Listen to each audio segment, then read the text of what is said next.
everyone, our topic for today is all about memory. Contents: memory, nature and process of memory, stages of memory sensory, short-term and long-term, types of memory and improving memory. What is memory? Memory is the ability to take information, store it, and recall it at a later time. In psychology, memory is broken into three stages: encoding, storage, and retrieval. Memory is the process of maintaining information over time according to Martin 2005. Memory is the means by which we draw on our past experiences in order to use this information in the present, according to Sternberg 1999. So now, we are here in nature and process of memory. So the three basic process of memory are first, encoding, second, the storage, and lastly is the retrieval. So in encoding is the process of receiving, processing, and combining information. Encoding allows information from the outside world to reach our senses in the form of chemical and physical stimuli. In this first stage, we must change the information so that we may put the memory into the encoding process. Second is the storage. Storage is the creation of a permanent record of the encoded information. Storage is the second memory stage of process in which we maintain information over a period of time. So it is the one who stocks all the memory. So lastly is the retrieval. Retrieval or recall or recognition. Retrieval is the calling back of stored information in a process to some queue or for use in a process or activity. The third process is the retrieval of information that we have stored. We must locate it and return it to our consciousness. Some retrieval at times may be effortless due to the information of information. To summarize it, encoding is creating a memory trace, take place during presentation or material. And storage deals with different information for differing length of time. And lastly, retrieval involves accessing and recovering stored information. So there are three stages of memory, which is the sensory memory, short-term memory, and long-term memory. First is sensory memory. Sensory memory allows individuals to retain impressions of sensory information after the original stimulus has ceased. Examples of sensory memory is fast-moving light and darkness. If you've ever lit a sparkle on the 4th of July or watched traffic rush by at night, the light appears to leave a trail. Iconic memory, the visual sensory star. Echoic memory, the auditory sensory star. And haptic memory, the tactile sensory star. And short-term memory. Short-term memory is also known as working memory. It holds only a few times and only lasts for about 20 seconds. However, items can be moved from short-term memory to long-term memory via processes like rehearsal. An example of rehearsal is when someone gives you a phone number verbally and you say it to yourself repeatedly until you can write it down. If someone interrupts your rehearsal by asking a question, you can easily forget the number since it is only being held in your short-term memory. And the lastly is long-term memory. Long-term memory are all the memories we hold for periods of time longer than a few seconds. Long-term memory encompasses everything from what we learned in first grade to our old addresses to what we wore to work yesterday.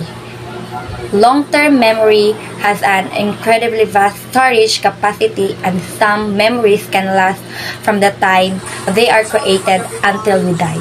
Thank you. Good afternoon everyone, I am Wilma Piago. I am now reporting the types of long-term memory. procedural implicit memory, explicit or declarative memory. Explicit memory can be further subdivided into semantic memory, episodic memory. Procedural implicit memory. Procedural memory, also called implicit memory, is a type of long-term memory involved in the performance of different actions and skills. Essentially, it is the memory of how to do certain things. Explicit or declarative memory. It requires conscious recall. It consists of information that is consciously stored or retrieved.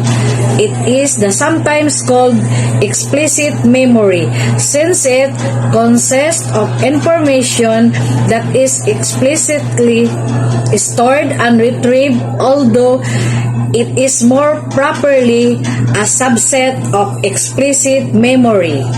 Semantic memory. It is a part of the long-term memory responsible for storing information about the world. This includes knowledge about the meaning of words, as well as general knowledge. For example, London is the capital of England. It involves conscious thought and it's declarative. The knowledge that we hold in semantic memory focuses on knowing that something is the case, i.e. declarative. For example, we might have a semantic memory for knowing that Paris is the capital of France. Episodic memory. Episodic memory is a part of the long-term memory responsibly for storing information about events, i.e. episodes that we have experienced in our lives. It involves conscious thought and it's declarative. An example would be a memory of our first day at school. The knowledge that we have in episodic memory focuses on the knowing that something is the case, i.e. declarative. For example, we might have an episodic memory for knowing that we caught the bus to college today, and I thank you. So these are the things to do on how to improve memory. So first, eat less added sugar. Make time for meditation, maintain a healthy weight, get enough sleep, practice mindfulness, train your brain, and exercise more. Focus your attention. Attention is the one of these major components of memory. In order for information to move from your short-term memory into your long-term memory, you need to actively attend to this information. Try to study in a place free of distractions such as television, music, and other diversions. Getting rid of distractions might be a challenge, especially if you are surrounded by boisterous roommates or noisy children. Next is structure and organize. Researchers have found that information is organized in memory in related clusters. You can take advantage of this by structuring and organizing the materials you're studying. Try grouping similar concepts and terms together, or make an outline of your notes and textbook readings to help group related concepts. Utilize mnemonic devices. Mnemonic devices are a technique often used by students to aid in recall. A mnemonic is simply a way to remember information. For example, you might associate a term you need to remember with a common item that you are very familiar with. The best mnemonics are those that utilize positive imagery, humor, or novelty. Lastly is the visualize concepts. Many people benefit greatly from visualizing the information they study. Pay attention to the photographs, charts, and other graphics in textbooks. If you don't have visual cues to help, try creating your own. Draw charts or figures in the margins of your notes, or use highlighters or pens in different colors to group related ideas in your written study materials.